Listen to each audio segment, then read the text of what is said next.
Doctor ortho Ayurvedic oil and capsule. अब दर्द भी घुटने टेकेगा। देहरादून में आईएमए के पास मदरसा के लिए जमीन आवंटन पर विवाद। मदरसा के लिए आवंटित जमीन पर प्लॉट काटकर लोगों को बसाने पर आईएमए की सिक्योरिटी पर खतरे का आरोप। 2004 में कांग्रेस शासन में हुआ था जमीन आवंटन। सीएम धामी ने कहा सरकार इस मामले में सख्त एक्शन लेगी।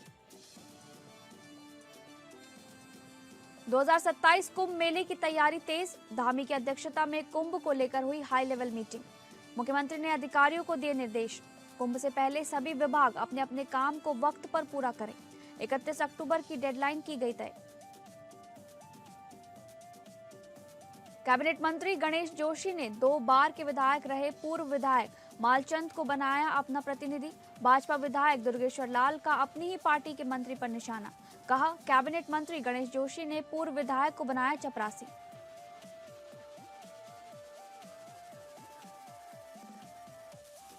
नमस्कार, आप सभी का स्वागत है उत्तराखंड न्यूज में। मैं हूं आपके साथ शालिनी राणा। शुरुआत करेंगे उत्तराखंड से जुड़ी खबरों की। उत्तराखंड के मुख्यमंत्री पुष्कर सिंह धामी ने विपक्ष पर निशाना साधते हुए कहा है कि वोट बैंक की राजनीति के लिए देवभूमि की मूल पहचान से समझौता किया जा रहा है। उन्होंने कहा कि विपक्ष की मंशा स्पष्ट है और जनता सब कुछ समझ चुकी है। धामी ने यह भी कहा कि राज्य सरकार किसी भी ऐसी गतिविधि को लेकर सख्ती बरतेगी जो राज्य की सांस्कृतिक पहचान और सामाजिक संतुलन के खिलाफ होगी। उन्होंने ये भी कहा कि राज्य सरकार जनभावनाओं और कानून के अनुरूप कड़े फैसले लेने से पीछे नहीं हटेगी। मुख्यमंत्री धामी ने अपने बयानों में कहा कि विपक्ष मुस्लिम यूनिवर्सिटी बनाने जैसे मुद्दों पर बात कर रहा है जो राज्य की सांस्कृतिक पहचान के खिलाफ है।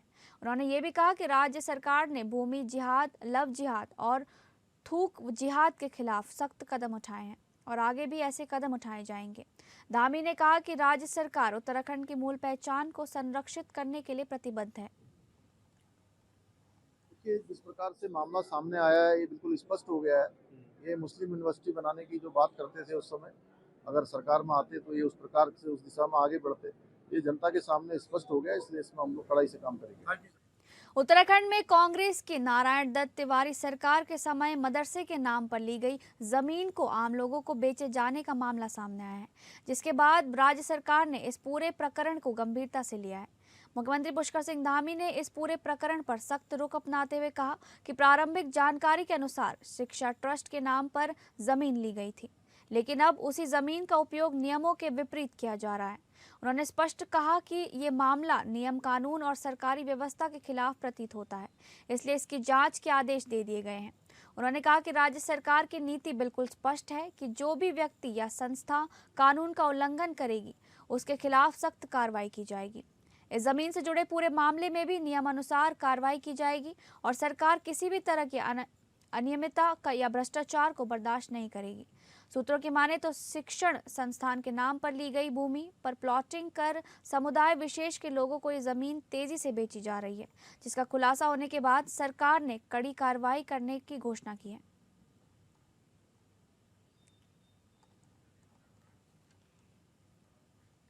हरिद्वार में होने वाले 2027 के कुंभ को लेकर तैयारियां तेज कर दी गई हैं। सचिवालय में मुख्यमंत्री पुष्कर सिंह धामी की अध्यक्षता में कुंभ को लेकर हाई लेवल मीटिंग की गई।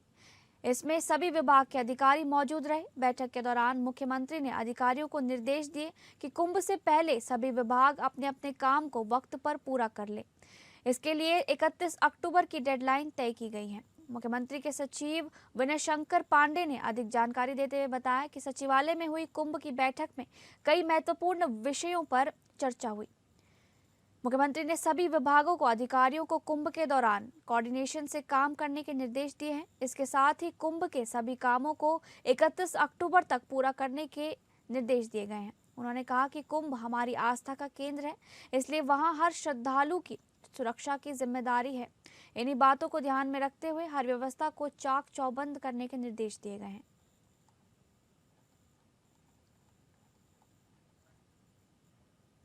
कैबिनेट मंत्री गणेश जोशी ने 2 बार के विधायक रहे पूर्व विधायक मालचंद को अपना प्रतिनिधि बनाया है, जिसका पत्र सोशल मीडिया पर जमकर वायरल हो रहा है। वहीं इस पर अब पुरोला से भाजपा विधायक दुर्गेश्वर लाल का बड़ा बयान सामने आया है। उन्होंने बड़ा बयान देते हुए कहा कि कैबिनेट मंत्री ने उन्हें दरकिनार कर पूर्व विधायक को प्रतिनिधि चुना है, जो कि अजीब बात है। विधायक ने कहा कि कैबिनेट मंत्री द्वारा 2 बार के विधायक रहे मालचंद को प्रतिनिधि बनाकर ऐसा लगा जैसे मानो उन्हें चपरासी बनाया गया हो। वहीं विधायक के अपने ही मंत्री को लेकर दिए बड़े बयान से हलचल मच गई है।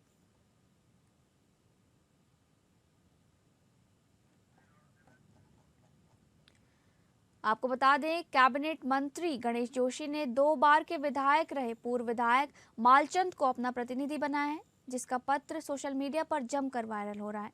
वहीं इस पर अब पुरोला से भाजपा विधायक दुर्गेश्वर लाल का बड़ा बयान सामने आया है। उन्होंने बड़ा बयान देते हुए कहा कि कैबिनेट मंत्री ने उन्हें दरकिनार कर पूर्व विधायक को प्रतिनिधि चुना, जो कि अजीब बात है। विधायक ने कहा कि कैबिनेट मंत्री द्वारा 2 बार के विधायक रहे मालचंद को प्रतिनिधि बनाकर ऐसा लगा जैसे मानो उन्हें चपरासी बनाया गया हो।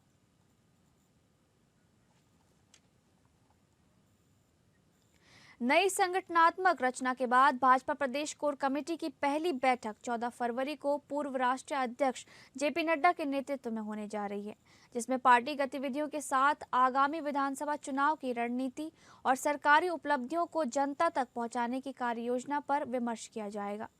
बीजेपी प्रदेश अध्यक्ष महेंद्र भट्ट का कहना है कि सांगठनिक टीम के गठन के बाद नई प्रदेश कोर कमेटी की बैठक 14 फरवरी को होगी, जिसमें पूर्व राष्ट्रीय अध्यक्ष एवं केंद्रीय स्वास्थ्य मंत्री जेपी नड्डा के मार्गदर्शन में आगामी राजनीतिक चुनौतियां एवं सांगठनिक प्रक्रिया पर विस्तृत चर्चा की जाएगी।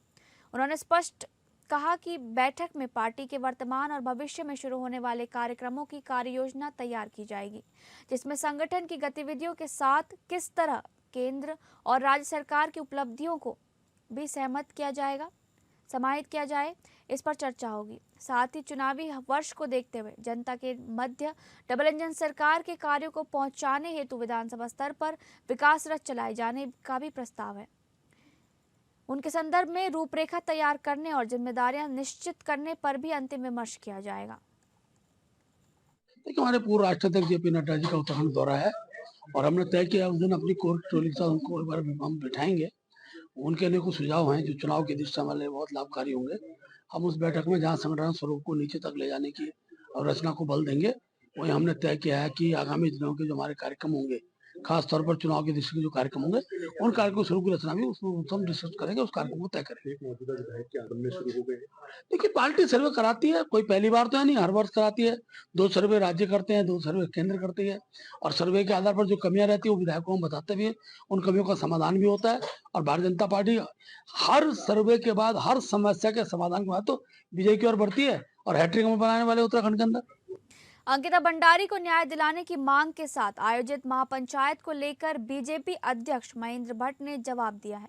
महेंद्र भट्ट का कहना है कि पिछले दिनों प्रदेश में जितने भी आंदोलन हुए, सभी अंकिता बहन के मामले में सीबीआई जांच की मांग कर रहे थे, जिसको सरकार ने सुना और सीबीआई जांच करवाई। लेकिन अब कुछ लोग अंकिता के नाम पर केवल राजनीति करने का काम कर रहे हैं, साथ ही कुछ की बौखलाहट भी नजर आ रही है। देखिए, मैं इस बात को बार-बार इस बात को कह रहा हूँ कि अंकिता भंडारी उस बहन के प्रकरण में उनके माता-पिता ने जो डिमांड की थी, सरकार ने उसको स्वीकार किया और सीबीआई की जांच चल रही है। और जब कोई जांच चल रही होती है और पिछले दिनों जितने भी आंदोलन हुए, एक ही मांग को लेकर कि सीबीआई की जांच कराई जाए। आज सीबीआई जांच हो रही है। अब मुझे लगता है ये दल अंकिता के नाम पर कोई राजनीति करना चाहते हैं और विषय बचे भी नहीं है, ना इन पर विकास के मुद्दे हैं, ना किसी समस्या को लेकर ही है सरकार के पास जा रहे हैं, ना कोई समस्या बता सकते हैं। तो उत्तराखंड की हर समस्या का समाधान ये भारतीय जनता पार्टी शासन में जनता का हुआ है। इसलिए एक प्रकार से बौखलाहट है और बौखलाहट में इस प्रकार की स्थिति निर्माण हो रही है। एक तरफ कांग्रेस मौजूदा बीजेपी सरकार की घेराबंदी को लेकर रणनीति बनाने का काम कर रही है, दूसरी तरफ बीजेपी संगठन ने कांग्रेस छोड़ अन्य दलों के भी कई नेताओं को बीजेपी में शामिल कर चुनावी रणनीति पर काम करना शुरू कर दिया है। बीजेपी अध्यक्ष महेंद्र भट्ट ने नगर पालिका अध्यक्ष एवं पूर्व जिलाध्यक्ष, ब्लॉक प्रमुख समेत सैकड़ों जनप्रतिनिधियों को भाजपा की सदस्यता दिलाने का काम किया। भाजपा के सदस्यता अभियान के दूसरे चरण में 12 विधानसभा क्षेत्रों से सैकड़ों विपक्षी नेताओं, जनप्रतिनिधियों और सामाजिक कार्यकर्ताओं ने भाजपा का दामन थामा है। जिनमें बीजेपी के विधायकों ने भी महत्वपूर्ण भूमिका निभाते हुए बीजेपी को हैट्रिक लगाने की दिशा में आगे बढ़ाने का काम किया। नेपाली फार्म से और ढालवाला तक जो हमारा एलिवेटेड रोड बनने वाला है, ग्रीन एलिवेटेड रोड, और इसी बीच में 19 साल से लगातार जिस प्रकार से मेरे सरकार के द्वारा वहाँ काम हो रहे हैं, और यहाँ धामी जी के द्वारा लगातार जिस प्रकार से देवत्वों को बचाने के लिए, प्रदेश को आगे बढ़ाने के लिए काम किया गया है, तो जनता में एक भाव उत्पन्न हो रहा है कि जो विश्व की सबसे बड़ी पार्टी भारतीय जनता पार्टी है, यही देश और प्रदेश को आगे बढ़ा सकती है। तो आज सैकड़ों लोगों ने हमारे विधानसभा क्षेत्र से उन्होंने आज भारतीय जनता पार्टी की सदस्यता ली है। मैं धन्यवाद कर रहा हूं माननीय भट्ट जी का, माननीय परिहार जी का, जिन्होंने यहाँ ज्वाइनिंग कराई, और अपने कार्यकर्ताओं का, उनका, जनता का मैं सम्मान कर रहा हूँ, अभिनंदन कर रहा हूँ। उन्होंने भारतीय जनता पार्टी के लिए जो माननीय मोदी जी की नीतियां हैं, जो पार्टी की नीतियां, उनको स्वीकार करके आज पार्टी परिवार में शामिल हुए। कल हरीश रावत जी, कांग्रेस नेता हरक सिंह रावत ने एक बड़ा बयान दिया है, जिसमें उन्होंने कहा है कि टिकट चुनाव जीतने वाले को ही मिलेगा, चाहे वो किसी भी नेता के कितने भी करीबी क्यों ना हो। हरक सिंह रावत ने अपने बयान में कहा कि टिकट तो राहुल गांधी का भी फाइनल नहीं है। देहरादून में नेताओं के कोई कितने भी करीबी क्यों ना हो, टिकट चुनाव जीतने वाले को ही मिलेगा। उन्होंने कहा कि वे पार्टी के सिपाही हैं और जिस सीट से कोई चुनाव नहीं लड़ेगा, वहां से वो खुद लड़ेंगे। हरक सिंह रावत कांग्रेस प्रदेश चुनाव प्रबंधन समिति के अध्यक्ष हैं। हरक सिंह रावत का ये बयान 2027 के विधानसभा चुनाव को लेकर आया है, जहां कांग्रेस ने अभी से कमर कसनी शुरू कर दी है। उनका कहना है कि टिकट उनको मिलेगा जो चुनाव जीतने की स्थिति में होंगे। इससे साफ है कि कांग्रेस पार्टी में टिकट के दावेदारों को अपनी जमीनी स्तर की तैयारी शुरू करनी होगी।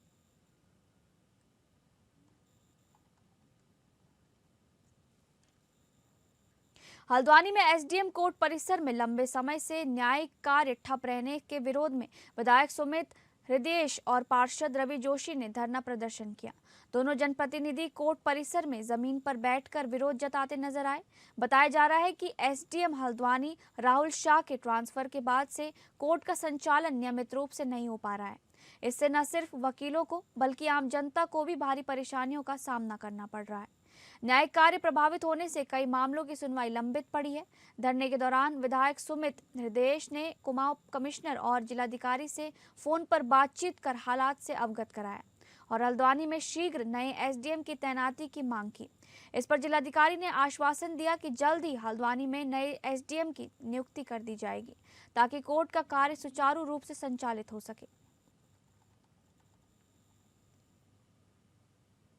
अगली खबर का रुख करेंगे। अल्मोड़ा वन प्रभाग के सोमेश्वर रेंज के अंतर्गत पायखाम अनुभाग में आज वनाग्नि सुरक्षा को लेकर एक महत्वपूर्ण कदम उठाया गया। आगामी फायर सीजन की तैयारियों के दृष्टिगत वन क्षेत्राधिकारी की अध्यक्षता में फायर वॉचर्स के लिए 1 दिवसीय गहन प्रशिक्षण शिविर का सफल आयोजन किया गया। प्रशिक्षण के दौरान वन क्षेत्राधिकारी मनोज लोहनी के कुशल दिशा निर्देशन में फायर वॉचर्स को वनाग्नि नियंत्रण की बारीकियों से रूबरू कराया गया। इस ड्रिल में मुख्य रूप से निम्नलिखित तकनीकी पक्षों का अभ्यास किया गया, जैसे कि फायर रेखा एवं फायर लाइन काटने की सही विधि, आधुनिक लीफ ब्लोअर का प्रभावी प्रयोग, फील्ड में सुरक्षा के लिए हेलमेट, फायर जैकेट और पानी की बोतल जैसे आवश्यक संसाधनों का अनिवार्य उपयोग। प्रशिक्षण सत्र के समापन के पश्चात सभी प्रतिभागियों के उत्साहवर्धन हेतु उन्हें प्रशिक्षण प्रमाण पत्र वितरित किए गए। अधिकारियों ने जोर दिया कि फील्ड में मुस्तैदी और सही तकनीक का समन्वय ही जंगलों को आग से बचाने में सबसे कारगर हथियार है।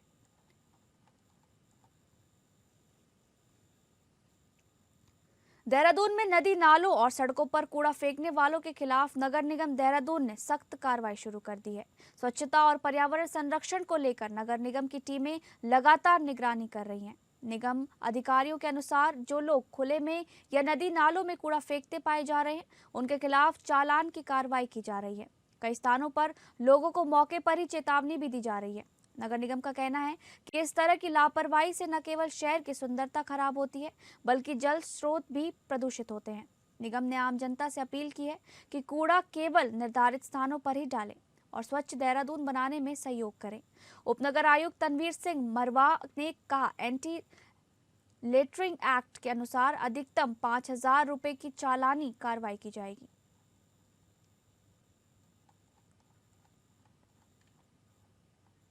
उत्तराखंड शासन के निर्देशों के क्रम में भारतीय प्रशासनिक सेवा के अधिकारियों की ओर से अपनी पहली तैनाती वाली तहसीलों को गोद लेकर विकास कार्यों को गति देने की पहल शुरू की गई है।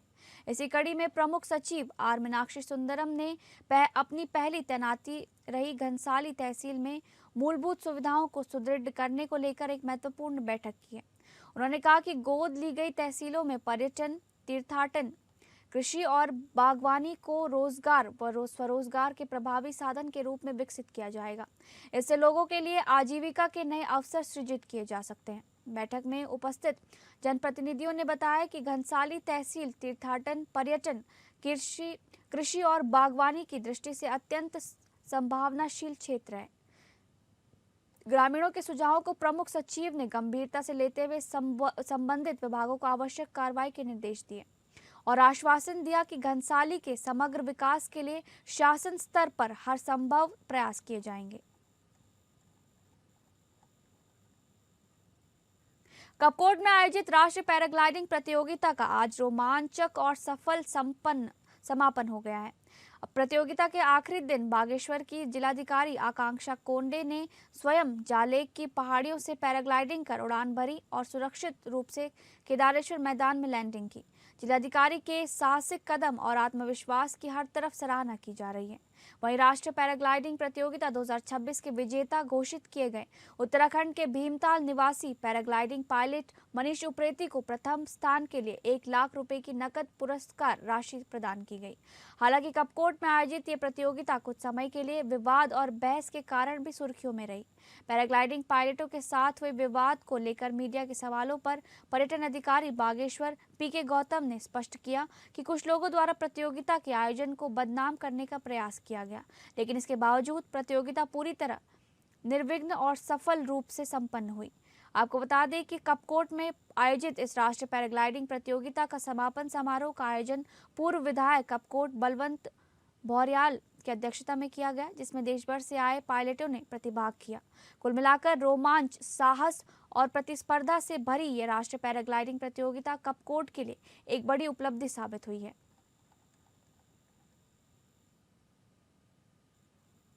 शारदीय कांवड़ यात्रा के आगाज के साथ ही हरिद्वार पुलिस और प्रशासन पूरी तरह एक्शन मोड में दिखाई दे रहा है। ये यात्रा अब महाशिवरात्रि 15 फरवरी तक चलेगी, जिसको लेकर सुरक्षा, यातायात और भीड़ प्रबंधन के व्यापक इंतजाम किए गए हैं। कमालदास कुटिया में हुई पुलिस ब्रीफिंग के बाद एसपी सिटी अभय प्रताप सिंह ने बताया कि जिलाधिकारी और वरिष्ठ पुलिस अधीक्षक के निर्देश पर सभी विभागीय अधिकारियों के साथ समन्वय बैठक कर स्पष्ट गाइडलाइन जारी की गई है। कांवड़ियों की सुविधा और सुरक्षा को ध्यान में रखते हुए पैदल श्रद्धालुओं और वाहनों के लिए अलग अलग मार्ग निर्धारित किए गए हैं। वहीं पार्किंग स्थलों से लेकर गंगा घाटों तक अतिरिक्त पुलिस बल की तैनाती की गई है। हर की पौड़ी क्षेत्र से जुड़े सभी प्रमुख पुलों पर निगरानी और चौकसी बढ़ा दी गई है। कांवड़ मेले को प्रशासन ने 9 जोन और 19 सेक्टरों में बांटा है, जहां जोन स्तर पर राजपत्रित अधिकारी और सेक्टरों में इंस्पेक्टर व उप निरीक्षक तैनात रहेंगे। एसपी सिटी ने बताया कि अधिकांश कांवड़िए नजीमाबाद और बिजनौर मार्ग से मुरादाबाद, रामपुर, उधम सिंह नगर, रामनगर, पीलीभीत और बरेली की ओर जाते हैं। ऐसे में चिड़ियापुर, रायसी और लक्सर जैसे प्रमुख पड़ावों पर भी विशेष सतर्कता और व्यवस्थाएं सुनिश्चित की गई हैं।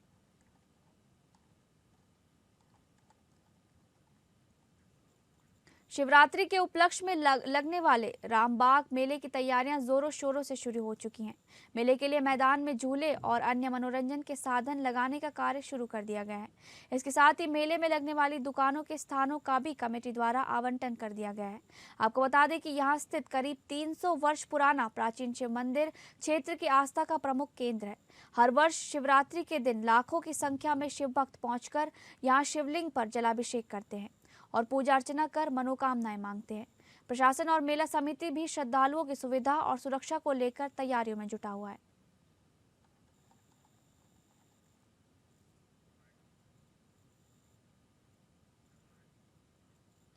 फिलहाल उत्तराखंड न्यूज में बस इतना ही। नमस्कार।